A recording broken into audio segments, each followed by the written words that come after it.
Hey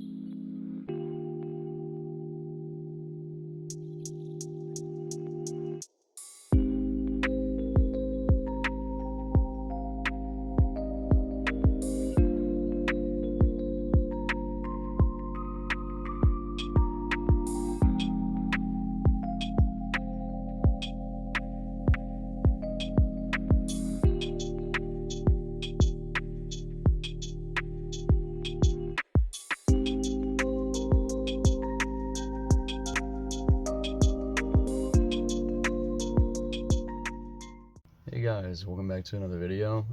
It's been a minute. A lot has been going on for the last month and a few weeks.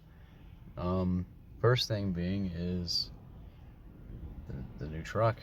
It's the new daily driver. This thing's actually pretty great. It needs a little bit of work, especially cosmetically. It's not like the most insanely clean thing you've ever seen. I mean, it's got 279,000 miles now, and it's got some rust, but nothing that isn't fixable. The frame rails and everything is clean. Everything that actually needs repaired is front fenders and stuff. I'll show that in a minute, but it's pretty great.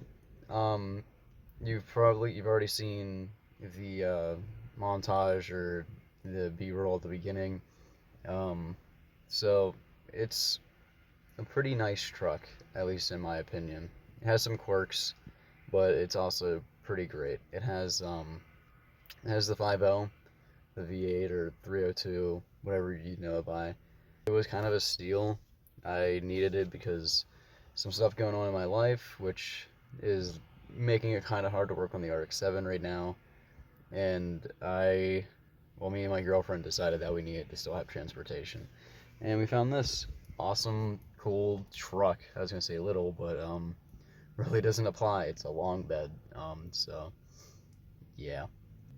It's pretty great, honestly, having a truck, because you really don't have to worry about a whole lot like I did with the Rx7. Like the Rx7, I wouldn't take down certain roads because of potholes, but now I'm more than confident taking this down most roads that I know won't, actually break the truck. Like just yesterday, we actually just impulsively drove down to the New River Gorge and back and had zero issues besides my shifter linkage just giving up a little bit and now just reads the wrong gear.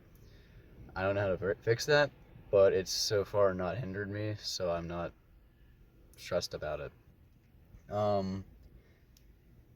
There's a few things that I need to make sure that I fix. I need to find out how to get overspray off of windows because I rust repaired and somehow it got on my driver's side and passenger window. I don't know how. I'll show you in the back of it, which is weird because I painted in the back of the truck, but it's not really on the bed. But yeah, it's as good as an old V8 can be on gas, and has 2 gas tanks, so that helps a lot. My girlfriend actually, we had some rips in the ceiling, and my girlfriend had the great idea to do this. I think it looks pretty cool. I like it. It's already adding some character to it, so it's pretty great. I'm not sure how rare they actually are. I've seen other Eddie Bauer vehicles on the road, but my truck is a Eddie Bauer edition. It's just like basically a trim level option. I don't think there's anything actually mechanically special about it or desirable besides the cool sticker that it has on the trunk bed. There's a sticker over on the dash that I'll show. And I think the colors, I think that's about all that's special with the Eddie Bauer. I could be wrong. I don't know anything about this truck, honestly. I'm new to truck life, and yeah. I'm going to repair the rust and everything myself, besides like welding. I can't weld in the patch panels, but I'm gonna have. Hopefully, I can get my buddy who knows how to do that to actually help me out with that. If not, I'm gonna have to do like a cool or weird little funky rivet thing that I saw some people do. Just some, I'd say minor rust repair, but I guess it's minor rust repair. It's not like structural. It's cosmetic. Other maintenance I need to do is obviously I for sure need to do an oil change now since I've put like 1,600 plus miles on this truck already. Trans fluid as a preventative maintenance from my history of transmissions. I need to replace both fuel filters. I think there's two. It only makes sense for there to be two fuel filters. I need to do spark plugs and wires, and I think I need to replace a sensor. I have this little issue where it starts bogging down, bad idle, almost like a vacuum leak, but it's definitely a fueling or spark thing, and I'll know once I start getting around to replacing those things and getting actual fresh and new parts. I'm still yet to show it, but I need to get a whole new exhaust system for it. It kind of dumps underneath the cab. I'm not sure where yet. I've not actually climbed underneath this thing besides when I check the frame rails. But muffler tip hangs out at the bed, and that's all that does. There's no exhaust from there to the actual cab, and I think there's an actual exhaust leak behind where there is no exhaust. So it needs a new exhaust system, and I'm gonna get new headers while I'm at it.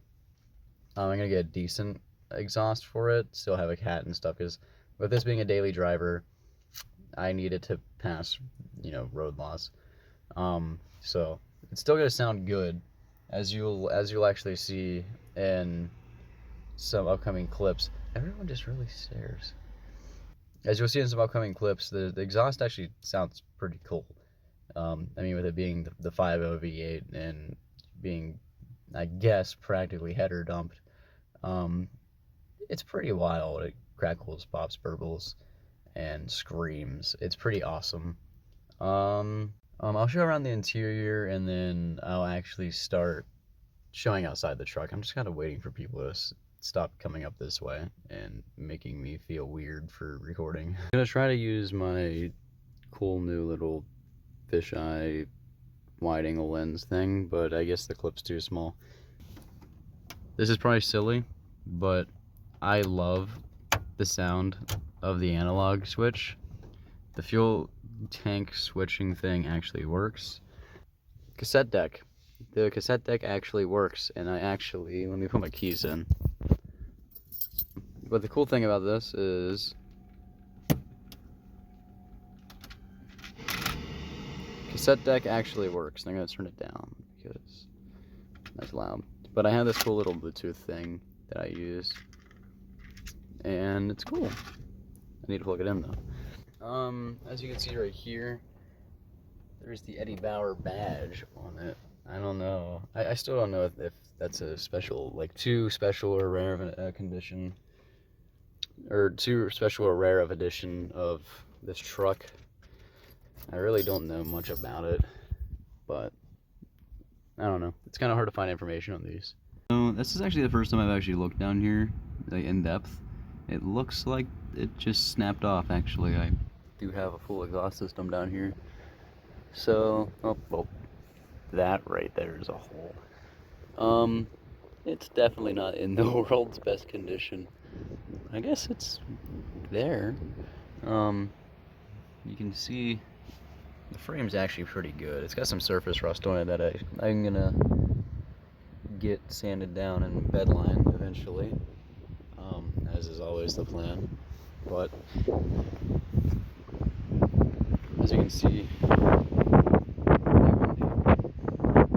here needs to be cut out to get rid of that rust. Right here probably can be replaced. It doesn't need to be cut out on this side.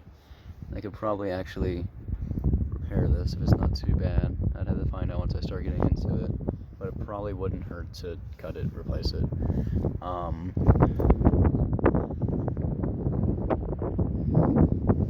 This fender has some pretty gnarly rust right here, but not underneath like the other other side does up front too. Maybe this fender probably doesn't need actually replaced, now that I think about it.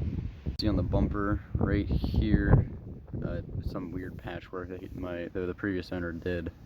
There's some rust all over this bumper. It's kind of like falling apart. I think there's if I remember correctly, it's like a hole in that end, or it's in this area that the hole's in. Definitely need a new bumper, at least one that's going to look better. Missing, well, I have the D actually. I'm refusing to put the D on it. I refuse to put the D on it until I get everything else done. I kind of like that it looks like a work truck right now. I need to paint the tailgate all blue, because it's not supposed to be silver here at all. That's not how the Eddie Bauer one is, and I can tell that that's been replaced also because there's red. This is where the cutouts on the bed liner are. Apparently one of the previous owners had the like saddle 12 inches and they didn't fit properly, so he just cut the bed liner, which makes a whole lot of sense. Coming around to this side, the rust is pretty much the same story, except on this end you have to cut all of it. But I don't think I really have to. I might just get away with cutting that because the rust doesn't really stem to. Yeah, it doesn't really go in here, so wouldn't need as big as a piece as I thought. On this side, for sure, needs cut and replaced. And over here, I'll show you the fender. It's pretty rough. I can already tell there's a Bondo job that's done on this, and it's just not holding up. The actual rockers and everything on both sides are pretty mint. And yes, I really do need new tires. Here's another hole and some rough paint. But the cool thing is I got a wind visor. Out of all that, if there's anything to take from this, I have a wind visor, and that is cool. Here's the rust that's on top of the bed. I'll show the self-tapper holes. There's like one here, here, here, two here, one here, there, there. Way too many in this area. Rust is there. Pretty much on the entire side of the bed. But there's some pretty bad rust on the back of this here, and that's actually what I repaired on the other side. Does it look good? No, not at all. You can tell it's been touched up pretty poorly, but it's getting the job done for now. It's making, like, it's not even, like I didn't sand the paint down enough, and you still see the scratches in the paint. I didn't fill it, but the main thing that mattered was getting the actual rust gone, and I did all the way to here and oversprayed on accident all this stuff, which I guess is still coming off a little bit of color. Weird. You can see where one of the previous toolboxes was, because it literally dug into the paint and body. That's not just yeah, you can literally see that's indented. Big patch of rust that's half painted that I need to sand down. These are pretty much actually sand down all the way. I sanded these flat, and I gotta do some Bondo work to them and fill them in. But besides that, it's actually in pretty good condition, and I didn't want to source a new bed. I kind of try to show it. There's a dent in the bed right here from probably something that the previous owner was carrying. Soon I'm gonna get all this repaired. I tried to actually make a video on this, but it was like in the middle of the night, so you know, it didn't turn out that good. Okay, and now time to lift the heavy hood to show the big honkin' V8. Ow. And that's about all there is. There's nothing interesting. Alright, with all that stuff out of the way now, I guess I can finally talk about something that people who are usual watchers of the channel are probably confused about. Where is the Rx7? So where's the Rx7? So I'll put some pictures up and I'll probably do some voiceover stuff, but what basically has happened is I need to take the FC to a shop. I realized after getting pretty far into the actual work of, after getting pretty far into actually replacing the transmission, that I can't do it, given the current environments that I've been put in, my living situation, other things going on in my life. I really don't have the time or knowledge or anything right now, especially workspace, to get it done. So I'm going to take it to somebody that can fix it for me. Everything's removed, including the transmission now, actually. And we almost had the new one in, but unfortunately we had an issue where the transmission fell, and at one point we had the transmission slide back, which just damaged the seal on the tail shaft. And then we got a new seal. Still haven't put the seal in yet, but we got a new seal for it, and we got it pretty far back up into the trans tunnel, and we ran into another issue of it falling again, and we lost. It was practically, the issue with the second time of it falling is the transmission brace was bolted in. All we needed to do was bolt in the bell housing bolts and it would have been done, but it just didn't work out. Things happened, transmission fell, and now it didn't damage the transmission, so I gotta just get someone else to do it for me. In other news with the Rx7, much better news is I got free coilovers for it. They're not great coilovers by any means. They're like they're called JDM speed, and I think they're a tier above max speeding rods. But that is okay because they are free, and that saves me from going and buying BC Racing coilovers right now, trying to get stuff done to make it look nicer. For now, it will do for fitment. It will make it look better. It will handle better regardless. It's better than 31-year-old blown struts and dampeners. But they're pretty nice. I'll put some pictures up. Yeah, I was recording a lot because I'm not able to record in that garage actually. So I was doing a lot for Snapchat, and I was doing a lot for Snapchat, and I got some good videos of me, like beforehand of the original suspension, replacing them with the coilovers, and doing that for the front and rear. In the meantime, you guys can follow me on Instagram or on Garage Amino. I know it's kind of like a dead app or anything right now, but I like going there to post updates or just kind of rant or kind of just do some cool blogs. You can check those places out. I usually am always posting there, especially on Instagram. Instagram is almost an everyday thing. If it's not my story, it's an actual post. Yeah, I'm gonna try to keep updated on YouTube as much as I possibly can, and in the meantime, I'll see you guys later.